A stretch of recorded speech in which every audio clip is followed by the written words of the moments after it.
धनतेरस का त्योहार दीपावली से एक दिन पहले मनाया जाता है और इसे हिंदू धर्म में विशेष रूप से शुभ माना जाता है। पंचांग के अनुसार यह पर्व कार्तिक माह के कृष्ण पक्ष की त्रयोदशी तिथि पर आता है। इस दिन भगवान धनवंतरी, माता लक्ष्मी और कुबेर महाराज की पूजा का विशेष महत्व है। लोग मानते हैं कि इस दिन जो भी संपत्ति या वस्तु खरीदी जाती है उसमें 13 गुना वृद्धि होती है। यही कारण है कि लोग इस दिन बर्तनों के साथ साथ सोने और चांदी की वस्तुएं खरीदना शुभ मानते हैं। इस साल धनतेरस का त्योहार 29 अक्टूबर 2024 को मनाया जाएगा। त्रयोदशी तिथि की शुरुआत 29 अक्टूबर को सुबह 10:3 बजे होगी और ये 30 अक्टूबर को दोपहर 1:7 बजे समाप्त होगी। उदया तिथि के अनुसार 29 अक्टूबर को ही यह पर्व मनाना उचित रहेगा। धनतेरस को धन त्रयोदशी भी कहा जाता है और यह 5 दिवसीय दीपावली उत्सव की शुरुआत का पहला दिन होता है। इस दिन लक्ष्मी, गणेश और कुबेर की पूजा करके लोग अपने घरों और जीवन में समृद्धि और शुभता की कामना करते हैं। धनतेरस का महत्व केवल पूजा तक सीमित नहीं है, इस दिन की जाने वाली खरीदारी को भी विशेष महत्व दिया जाता है। लोग सोने, चांदी और पीतल के बर्तन खरीदते हैं क्योंकि इन धातुओं को शुभ माना जाता है। खासकर पीतल का संबंध भगवान धनवंतरी से है, इसलिए इस धातु से बने बर्तन खरीदना आरोग्यता और समृद्धि लाने वाला माना जाता है। इसके विपरीत इस दिन लोहे और एल्यूमीनियम जैसी धातुओं से बनी वस्तुएं नहीं खरीदनी चाहिए क्योंकि इन्हें अशुभ माना जाता है। धनतेरस पर कई लोग सोने, चांदी के आभूषण या सिक्के खरीदते हैं। चांदी के सिक्कों पर माता लक्ष्मी और कुबेर की आकृति होती है जिन्हें घर लाना बेहद शुभ माना जाता है। यदि कोई सोना नहीं खरीद सकता तो वह पीतल के बर्तन खरीदकर भी लक्ष्मी और बृहस्पति की कृपा प्राप्त कर सकता है। ग्रामीण क्षेत्रों में लोग इस दिन नए धनिये के बीज खरीदते हैं जबकि शहरी क्षेत्रों में पूजा के लिए साबुत धनिया खरीदा जाता है। धनतेरस के दिन धनिये को लक्ष्मी जी को अर्पित करना और धन स्थान पर छिड़कना शुभ माना जाता है। इसे समृद्धि का प्रतीक माना जाता है, लेकिन ध्यान रखें कि इस धनिये को भोजन में इस्तेमाल नहीं करना चाहिए। पूजा के बाद इसे गाय को खिलाना सबसे उचित माना जाता है। धनतेरस पर कुबेर यंत्र और महालक्ष्मी यंत्र को खरीदना भी बहुत लाभकारी माना जाता है। इन यंत्रों की विधिपूर्वक पूजा कर इन्हें तिजोरी या धन रखने के स्थान पर रखने से घर में धन का स्थायी वास होता है। इसके अलावा इस दिन दीपक जलाने का भी विशेष महत्व है। घर के बाहर यम दीपक जलाकर यमराज को प्रसन्न करने की परंपरा है जिससे परिवार पर किसी भी प्रकार की अकाल मृत्यु का साया ना आए। लोग इस दिन अपनी क्षमता के अनुसार 1, 2, 1, 5, 1 या 101 दीपक जलाते हैं जो दीर्घायु और सुख समृद्धि का प्रतीक होते हैं। धनतेरस पर लोग नए बर्तन भी खरीदते हैं और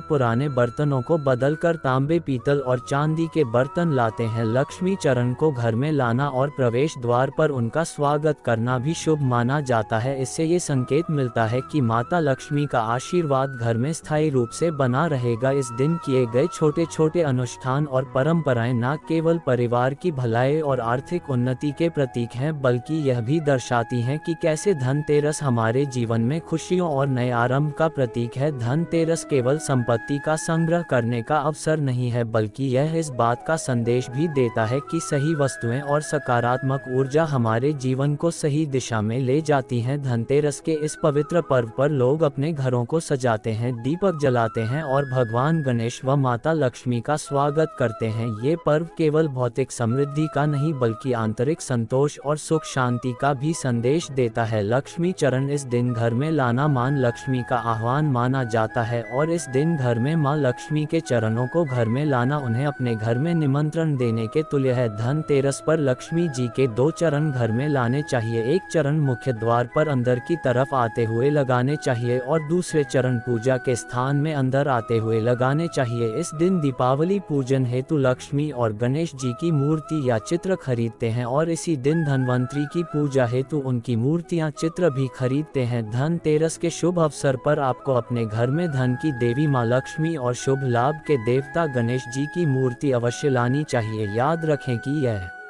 प्रतिमा मिट्टी की बनी होनी चाहिए ताकि इन्हें अगले साल विसर्जित करके उसके स्थान पर नई प्रतिमा ला सके। इस दिन गणेश लक्ष्मी की प्रतिमा लाने से आपके घर में सुख समृद्धि का वास होता है। इस दिन पूजा की सामग्री के साथ ही खील बताशी आदि भी खरीदे जाते हैं। ये घर में खुशियां लाती है। दीपावली के अवसर पर नए चावल की फसल तैयार हो जाती है और इसी धान से खीर तैयार की जाती है, इसलिए धनतेरस के दिन खील बताशी अपने घर में जरूर लाने चाहिए। ध्यान रखें कि हमेशा नए खील बताशी ही लाने चाहिए, पुराने रखे खील बताशी नहीं चढ़ाना चाहिए। नए खील बताशी धनतेरस पर घर में लाने से पूरे साल आपके घर में धन और धान्य की कमी नहीं होती है। दोस्तों, नमक सबसे आसानी से मिलने वाली चीजों में से एक है। नमक को भीने से आपके घर में सुख समृद्धि का आगमन होगा और यदि आप भूषण खरीदने की योजना बना रहे हैं तो धनतेरस इसके लिए सबसे शुभ दिन है। मान्यता है कि इस दिन खरीदी जाने वाली चीजों में कई गुना वृद्धि होती है, इसलिए इस दिन को कीमती वस्तुओं की खरीदारी के लिए काफी शुभ माना जाता है। आप भी अपनी क्षमता के अनुसार इस दिन सोने चांदी के आभूषण खरीद सकते हैं। इस दिन झाड़ू खरीदना बहुत ही शुभ माना जाता है। इसे भर के लिए घर से नकारात्मक ऊर्जा बाहर निकल जाती है। धनतेरस पर झाड़ू घर में लाना बहुत ही शुभ माना जाता है। झाड़ू को मां लक्ष्मी का प्रतीक माना गया है, इसलिए इस दिन झाड़ू घर में जरूर लानी चाहिए। जिस प्रकार झाड़ू हमारे घर को साफ करती है। बहुत समय पहले एक छोटे से गांव में रमेश नाम का व्यक्ति रहता था। वह बहुत ही साधारण इंसान था, लेकिन उसकी मेहनत और लगन अद्वितीय थी। वह हर साल दीपावली के पर्व पर माता लक्ष्मी की पूजा बड़े श्रद्धा भाव से करता था, लेकिन इस बार की दीपावली उसके लिए खास थी क्योंकि उसने कुछ पुरानी धार्मिक कथाएं सुनी थी जिनके अनुसार कुछ खास नियमों का पालन करने से माता लक्ष्मी का स्थायी वास घर में हो जाता है। दीपावली की रात से पहले ही रमेश ने अपनी पत्नी के साथ पूरे घर की सफाई करवाई। उसने हर कोने को अच्छे से धोया और साफ किया ताकि मां लक्ष्मी उनके घर पधार सके। उसने सुना था कि मां लक्ष्मी केवल उन्हीं घरों में आती हैं जहां स्वच्छता होती है और बुरी चीजों का वास नहीं होता। रमेश की पत्नी ने उसे याद दिलाया कि वह दीपावली की रात को कुछ खास नियमों का पालन अवश्य करें, जैसे कि झाड़ू की पूजा। रमेश को यह नई बात लगी। उसने पहले कभी झाड़ू की पूजा नहीं की थी, लेकिन धर्म ग्रंथों में ये बताया गया था कि झाड़ू दरिद्रता को दूर करता है और समृद्धि को आकर्षित करता है। इसलिए रमेश ने झाड़ू को साफ करके एक सुरक्षित स्थान पर छुपा दिया ताकि कोई उसे देख ना सके। उसने सोचा, अगर मैं सही तरीके से पूजा करूं तो मां लक्ष्मी हमारे घर से कभी नहीं जाएंगी। शाम होते ही रमेश और उसकी पत्नी ने दीपक जलाए घर को रोशनी से भर दिया और लक्ष्मी पूजन की तैयारी शुरू की। उसने ध्यान रखा कि वह 3 चीजें माता लक्ष्मी को अर्पित ना करें जिन्हें वह नाराज होकर अस्वीकार कर देती है। ये बात रमेश ने अपने दादा से सुनी थी कि अगर दीपावली के दिन कोई इन 3 चीजों को अर्पित करता है तो मां लक्ष्मी क्रोधित हो जाती हैं और घर से धन संपदा चली जाती है। वह 3 चीजें थी तुलसी के पत्ते, खटाई और कांटेदार फूल। रमेश ने इन चीजों को पूजा से दूर रखा और पूरे श्रद्धा भाव से पूजा की। पूजा के बाद रमेश ने देखा कि उसकी पत्नी कुछ परेशान है। उसने पूछा, क्या हुआ, पूजा ठीक से हो गई है, फिर क्यों चिंतित हो? उसकी पत्नी ने बताया, मुझे लगता है कि हमने कुछ भूल की है। पूजा के दौरान एक सफेद कबूतर हमारे घर की छत पर आकर बैठ गया था, क्या ये कोई संकेत है? रमेश को ये सुनकर कुछ असमंजस हुआ, लेकिन फिर उसने पुरानी कहानियों को याद किया। उसे ध्यान आया कि अगर दीपावली की रात को कोई सफेद पक्षी या जानवर घर पर आए तो यह इस बात का संकेत होता है कि माता लक्ष्मी आपसे प्रसन्न है और आपके घर में उनका वास रहेगा। रमेश ने अपनी पत्नी को समझाया, ये तो बहुत शुभ संकेत है, इसका मतलब है कि माँ लक्ष्मी हमसे प्रसन्न है और हमारे घर में अब सदा सुख समृद्धि का वास रहेगा। उस रात रमेश ने चैन की नींद ली, यह सोचते हुए कि अब उनके जीवन में समृद्धि आएगी। अगले दिन सुबह होते ही उसने अपने सभी दोस्तों और रिश्तेदारों को ये शुभ संकेत बताया। सभी ने रमेश की बात सुनी और उसे बधाई दी। गांव के लोग उसकी इस कहानी से प्रेरित हो गए और दीपावली की रात को वही नियम पालन करने लगे। इसके बाद हर साल रमेश के घर में दीपावली के दिन विशेष पूजा की जाने लगी। झाड़ू की पूजा, सफाई और लक्ष्मी पूजा के बाद वह हर बार देखता कि कहीं कोई शुभ संकेत तो नहीं मिल रहा। एक साल तो उसकी बेटी ने झाड़ू को एक खास स्थान पर छुपाकर पूजा की थी और उस साल रमेश के घर में अप्रत्याशित रूप से धन का आगमन हुआ। उसका व्यापार भी पहले से ज्यादा सफल हो गया। रमेश ये भी जानता था कि कर्ज लेकर दीपावली मनाना गलत है। उसने कभी किसी से उधार लेकर यह पर्व नहीं मनाया। वह हमेशा अपने सामर्थ्य के अनुसार ही पूजा करता था और इस सिद्धांत ने उसे कई बार मुसीबतों से बचाया। धर्म ग्रंथों में भी यह कहा गया है कि कर्ज लेकर पर्व नहीं मनाना चाहिए, क्योंकि इससे समृद्धि की बजाय दरिद्रता का वास होता है। समय बीतता गया और रमेश का परिवार धन संपदा में बढ़ता गया। हर साल दीपावली पर वे सच्चे दिल से मां लक्ष्मी की पूजा करते और हर साल उन्हें मां का आशीर्वाद मिलता। गांव के बाकी लोग भी रमेश के परिवार से प्रेरित होकर उसी विधि से पूजा करने लगे। धीरे धीरे रमेश का नाम पूरे गांव में फैल गया और लोग उसे एक सफल और समृद्ध व्यक्ति के रूप में जानने लगे। रमेश ने ये समझा कि सिर्फ पूजा और नियम पालन से ही समृद्धि नहीं आती, बल्कि सच्चे दिल से की गई मेहनत और भक्ति भी उतनी ही जरूरी होती है। आज रमेश का परिवार खुशहाल है और हर साल वे दीपावली पर माता लक्ष्मी की पूजा करते हैं, यह मानते हुए कि मां लक्ष्मी उनकी भक्ति और सच्चाई को देखकर ही उनके घर में स्थायी रूप से वास करती हैं। जो व्यक्ति कर्ज लेकर दीपावली का पर्व मनाता है, उसके घर में हमेशा कर्ज का वास हो जाता है। वह व्यक्ति माता लक्ष्मी की कृपा से वंचित हो जाता है। भले ही आपके पास कम धन हो, परंतु सच्चे दिल से मां की भक्ति करें, माता रानी आपके सभी बिगड़े कार्य को अवश्य पूरा करेंगे। इसीलिए कर्ज लेकर भगवान की पूजा नहीं की जाती है, जो कि इस बात को शनि महाराज ने भी कई बार दोहराया है। इसीलिए पूजा पाठ में कर्ज ना ले। अगर आपके पास पैसे नहीं हैं तो आप धार्मिक कार्य को टाल सकते हैं, क्योंकि इस दिन कर्ज लेने वाला और कर्ज देने वाला दोनों माता लक्ष्मी के क्रोध का भागी बनते हैं। दोस्तों, इस दिन राहु केतु अपनी चरम सीमा पर होते हैं। जो लोग कर्ज लेते हैं, कर्ज देते हैं, राहु केतु उनके जीवन में आकर उल्टा उन्हें कंगाल, बर्बाद, नष्ट तथा घर में दरिद्रता आवास बना देते हैं और ऐसे घर से माता लक्ष्मी रुष्ट हो जाती है। आप माता लक्ष्मी को दीपावली पर एक मिश्री का टुकड़ा भी अर्पित करके पूजा पाठ कर सकते हैं। यदि आपके पास धन नहीं है, तब भी माता लक्ष्मी उतना ही प्रसन्न होती हैं और आपके जीवन में धन और धनवान पूर्ण रूप से आपको यश कीर्ति प्रदान करती है। माता को छल कपट द्वारा धन प्राप्त करने पर तथा उन पैसों से पूजा करने पर माता प्रसन्न नहीं होती, उल्टा माता रानी अत्यंत रूप से क्रोधित हो जाती है। इसीलिए हम तो कहते हैं कि ऐसा ना करें तो ज्यादा ही अच्छा होगा। हमने जो गलती की, कम से कम आप वह गलती ना करें। ये गलती प्राचीन ज्ञान चैनल चुका है, इसीलिए हम चाहते हैं माता लक्ष्मी की कृपा आपको उचित मार्ग करने के बाद ही प्राप्त हो। दोस्तों, जब आप लक्ष्मी गणेश की मूर्ति लेकर आए तो हमेशा याद रखें उनके साथ सरस्वती माता की भी पूजा अवश्य करनी चाहिए। मूर्ति बाजार से खरीदते समय ध्यान से देख ले, टूटी हुई तथा छत की मूर्ति नहीं होनी चाहिए। खंडित मूर्ति की पूजा नहीं की जाती, इससे माता लक्ष्मी नाराज हो सकती है। साल भर का त्योहार बार बार नहीं आता, इसीलिए मूर्ति सही ढंग से देख ले। दीपावली पर पूजा की चौकी लाल कपड़े से बिछाने चाहिए। सफेद कपड़ा तथा काला कपड़ा या नीला कपड़ा नहीं बिछाना चाहिए। लाल रंग सर्वश्रेष्ठ और माता लक्ष्मी को बहुत प्रिय है। भगवान कृष्ण कहते हैं, जो व्यक्ति लक्ष्मी पूजन में लाल कपड़े का आसन बिछाकर लक्ष्मी पूजन करेगा, उसके घर में धन, वैभव, यश, कीर्ति, उत्तम फलाहार रूप में उसका घर अनंत धन से भरा रहता है। घर में सुख समृद्धि की कोई भी कमी नहीं रहती। इससे लक्ष्मी अत्यंत प्रसन्न होकर इस आसन पर विराजमान होती है और प्रसन्न होती है। प्राचीन ज्ञान ये चैनल आपको बारी बारी जानकारी बताएगा। वीडियो में अंत तक बने रहना और एक लाइक जरूर करें। दोस्तों, माता लक्ष्मी की पूजा में हरा वाला नारियल नहीं चढ़ाना चाहिए। इस समय आपको जटा वाला नारियल चढ़ाना चाहिए, क्योंकि नारियल माता लक्ष्मी का प्रतीक है। दीपावली पर नारियल घर में अवश्य लाना चाहिए, इससे साक्षात माता लक्ष्मी का आगमन होता है। माता रानी को फलों में नाशपाती नहीं चढ़ाना चाहिए, इससे पाप लगता है।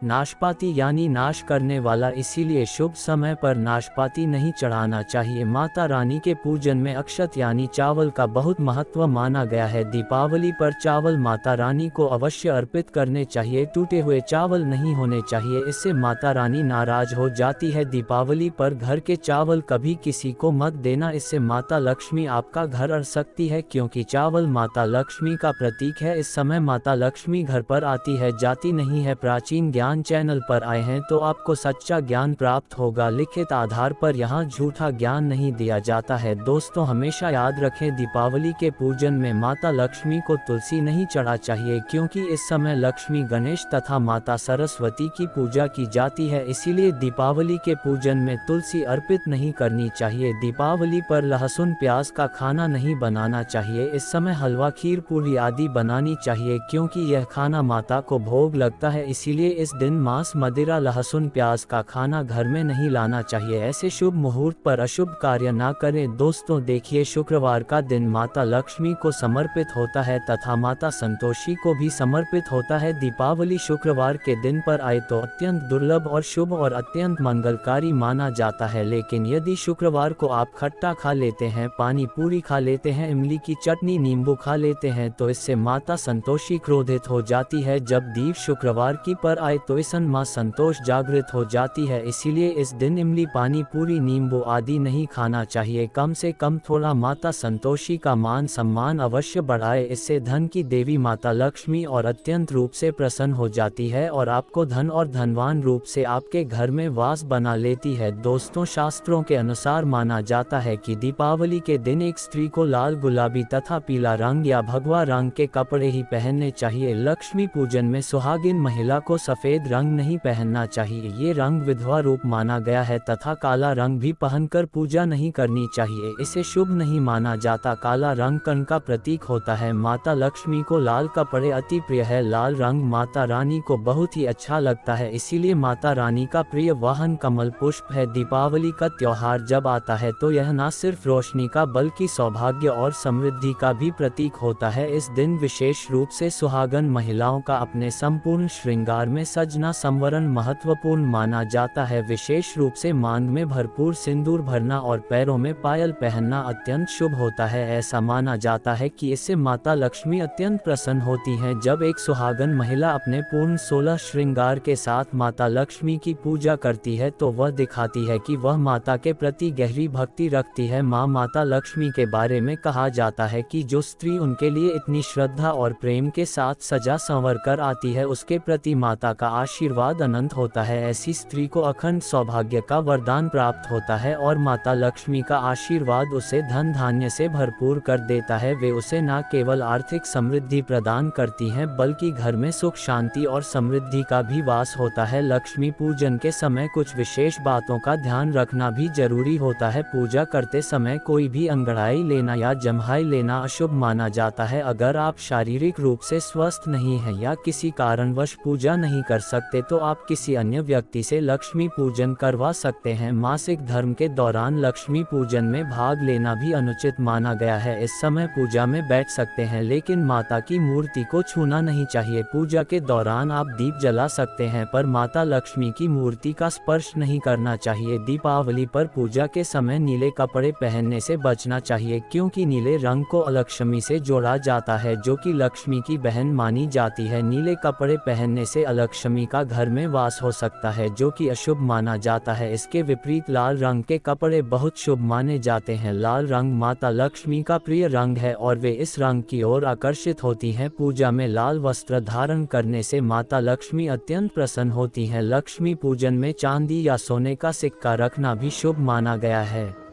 अगर आपके पास चांदी या सोने का सिक्का नहीं है तो आप रुपए रब का सिक्का भी पूजा में रख सकते हैं। लक्ष्मी पूजन में धन का होना आवश्यक माना जाता है क्योंकि माता लक्ष्मी धन की देवी है। चाहे वह सिक्का छोटा हो या बड़ा, पूजा में इसे अवश्य शामिल करना चाहिए। माता लक्ष्मी कोई भव्य उपहार नहीं मांगती लेकिन सच्ची श्रद्धा और समर्पण से किया गया छोटा सा अर्पण भी उन्हें अत्यंत प्रिय होता है। दीपावली के दिन माता लक्ष्मी को कमल का फूल अर्पित करना बहुत शुभ माना गया है। कमल का फूल माता लक्ष्मी का वाहन है और उसी पर बैठकर वे प्रकट हुई थी, इसलिए दीपावली पर माता लक्ष्मी को कमल के फूल का अर्पण करने से वे बहुत प्रसन्न होती हैं। इसके साथ ही भगवान गणेश को दूर्वा घास अर्पित करना भी अनिवार्य माना जाता है। इससे व्यक्ति के भाग्य में सुधार होता है और भगवान गणेश का आशीर्वाद मिलता है। पूजन के दौरान मुरझाए हुए फूलों का प्रयोग नहीं करना चाहिए। ऐसे फूल माता लक्ष्मी को अर्पित करना अशुभ माना जाता है और इसे पूजा भंग करने ऐसा समझा जाता है। 5 रंगों के फल और मिठाइयाँ भी लक्ष्मी पूजन में शामिल करना शुभ माना जाता है। अगर आपके पास 5 रंगों के फल या मिठाइयाँ नहीं है तो आप माता लक्ष्मी को बताशी भी अर्पित कर सकते हैं। सच्चे मन से माता को अर्पित की गई कोई भी वस्तु फलदायक होती है और माता लक्ष्मी उस भक्त पर सदैव कृपा करती हैं। लक्ष्मी पूजन में दीपक को दाईं ओर रखना चाहिए और उसमें लाल बत्ती जलानी चाहिए जो अत्यंत शुभ मानी जाती है। धूप को बाईं ओर रखा जाना चाहिए। पूजा के दौरान सफ़ेद फूल अर्पित नहीं करने चाहिए, क्योंकि सफ़ेद रंग बेरंग होता है और इसे माता लक्ष्मी के लिए अशुभ माना जाता है। माता लक्ष्मी सुहागन देवी हैं और उनका सुहाग अखंड है, इसलिए उन्हें लाल रंग बहुत प्रिय होता है। सफ़ेद कपड़े और सफ़ेद फूल अर्पित करने से माता लक्ष्मी नाराज हो सकती हैं और इससे पूजा विफल हो जाती है। अगरबत्ती का उपयोग भी लक्ष्मी पूजन में नहीं करना चाहिए। शास्त्रों के अनुसार अगरबत्ती बांस से बनाई जाती है और बांस में भगवान कृष्ण का वास होता है। भगवान कृष्ण माता लक्ष्मी के पति श्री हरि के रूप में जाने जाते हैं, इसलिए अगरबत्ती का प्रयोग करना अशुभ माना गया है। यदि आप अगरबत्ती का उपयोग करेंगे तो माता लक्ष्मी अप्रसार प्रभाव भी हो सकता है। दीपावली का पर्व हर साल कार्तिक अमावस्या के दिन मनाया जाता है, लेकिन इस बार अमावस्या तिथि 2 दिन पड़ने के कारण कुछ भ्रम की स्थिति बनी हुई है। हालांकि पंचांग के अनुसार 31 अक्टूबर को अमावस्या तिथि प्रदोष काल और निश्चिता काल के दौरान लक्ष्मी पूजन करना शुभ होगा। इस साल लक्ष्मी पूजन का शुभ मुहूर्त 31 अक्टूबर की शाम 6:27 बजे से रात 8:32 बजे तक रहेगा। इस समय के दौरान लक्ष्मी पूजन करने से माता लक्ष्मी का आशीर्वाद मिलेगा और घर में सुख शांति और समृद्धि का वास होगा। तो इस दीपावली पर सच्ची श्रद्धा और भक्ति के साथ लक्ष्मी पूजन करें और माता लक्ष्मी से अपने जीवन में अखंड समृद्धि और सौभाग्य का वरदान प्राप्त करें।